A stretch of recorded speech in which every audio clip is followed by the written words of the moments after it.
Hello guys welcome back to my channel Dheeraj आइटु blog. आज चाहिँ म तपाईँहरूलाई फेरि पनि हाम्रो किचनतिर लिएर जानेछु। अनि मेरो योभन्दा दुईवटा भ्लग्स अगाडि चाहिँ आलु जिराको रेसिपीको जुन भ्लग्सलाई चाहिँ तपाईँहरूले चाहिँ एकदम धेरै माया गरिदिनु भयो होइन। एकदम राम्रो भ्युज गइरहेछ। अनि त्यो कारणले गर्दाखेरि अब हामी आज चाहिँ हाम्रो हेड सेफ होइन, हाम्रो हेड सेफ सन्तोष होइन दाहालले चाहिँ आज हामीलाई चिकन करी पकाएर खुवाउँदै हुनुहुन्छ होइन, पकाएर देखाउँदै हुनुहुन्छ।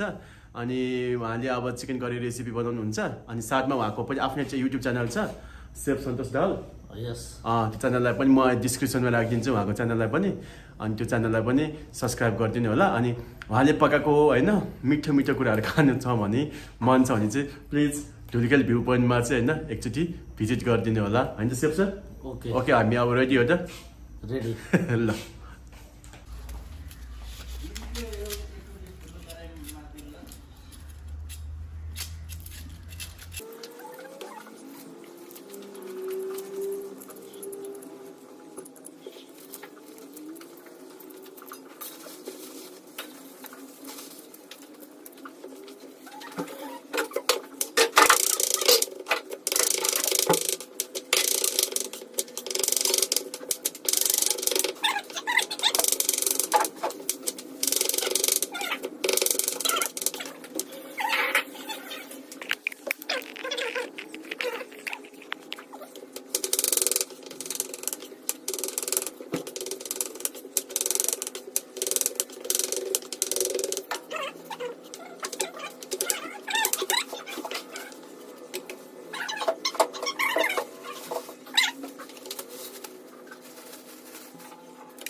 नमस्कार, म सेफ सन्तोष दाहाल। म आज तपाईहरुलाई चिकन करीमा के रेसिपी बनाउनु पर्छ भनेर म आज तपाईहरुलाई सिकाउँछु। सुरुमा प्याज, गोर्मिला, टमाटर, green chilli, green garlic, green coriander powder, यति भयो। र तपाईहरुलाई पहिला सुरुमा म मासु लगाउनलाई म सिकाउँछु।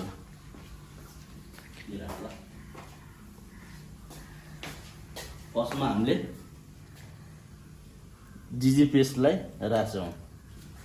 अनि दोस्रोमा हामीले नुनलाई हामीले कति स्वाद अनुसार नुनहरू सबै राख्छौँ। दोस्रोमा मरिचको धुलो, तेस्रोमा टर्मरिक पाउडर अथवा बेसार कति चाहिन्छ त्यो राख्ने, र किमन पाउडर, जिराको धुलो यति राखेर हामीले मस्टर्ड ओइलमा मोल्ने।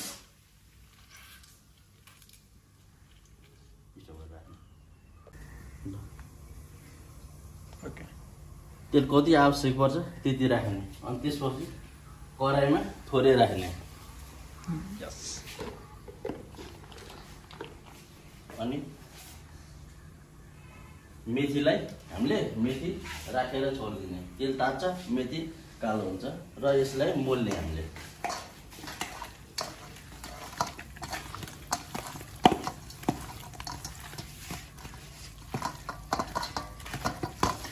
यसलाई राम्रोसँग मजासँग गर्ने।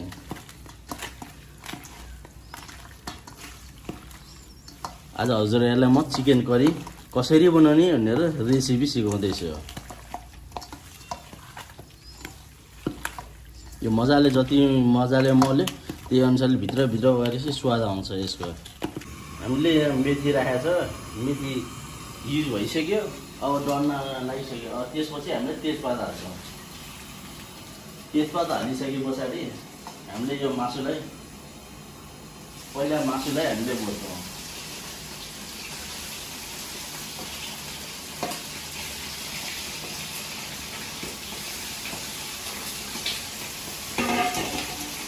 नर्मल हिटमा हामी मासुलाई चलाउँछौँ।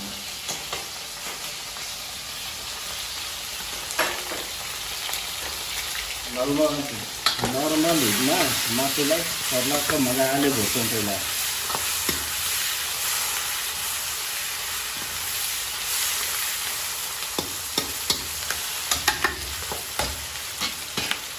र अब हामीले यसलाई एकछिन छोपिदिन्छौँ।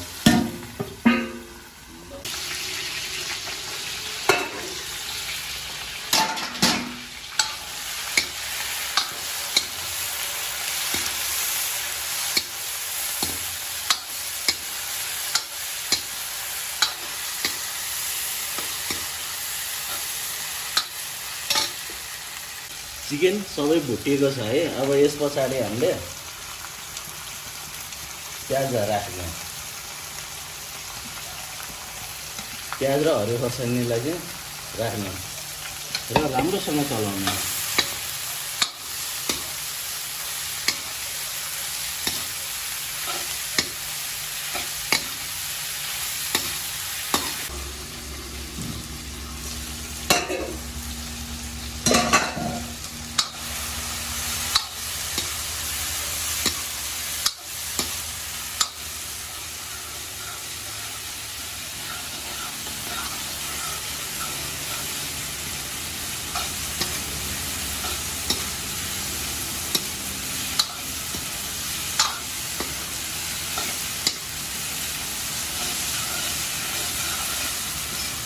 प्याज हाम्रो राम्रोसँग भुटिँदैछ।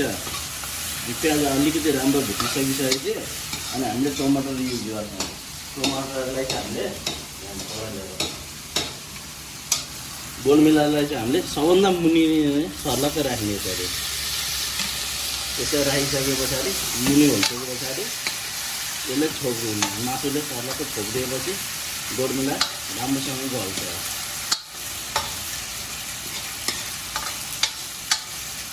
र हामीले छोपिदिने यसरी। यसलाई हामीले गोलमिला गलिसकेको छ हाम्रो।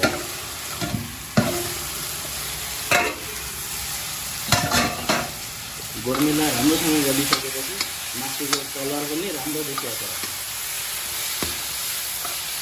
अब यसलाई हामीले नुनहरू थप्छौँ। नुन थोरै नुन अघि हामीले युज गरिसकेका छौँ र थोरै बेसार पनि र जिरा धुलो 2 चम्चा।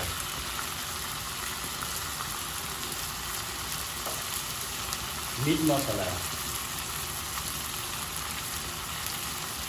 र रोगनी मिर्च। यसले चाहिँ हाम्रो मासुलाई राम्रो कलर दिएर राम्रो गर्छ।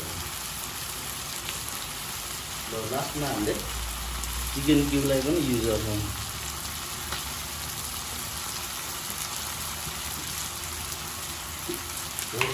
अन्तिम भनेको गरम मसला। गरम मसला कति आवश्यक पर्छ त्यो अनुसारले राख्ने। धेरै हाल्दा पनि ठिकै हुन्छ।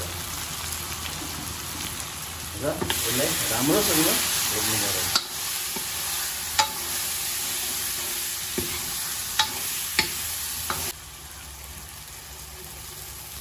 यो हरियो लसुन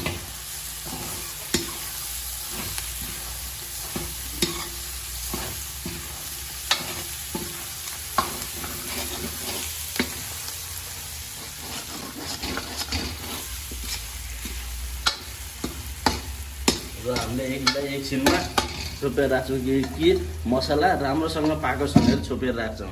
र मासु यस्तो भयो।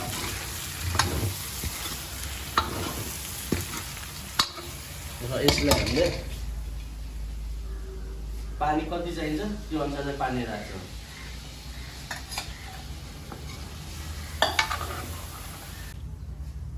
युज गर्छौँ र राम्रोसँग पाक्न दिन्छौँ।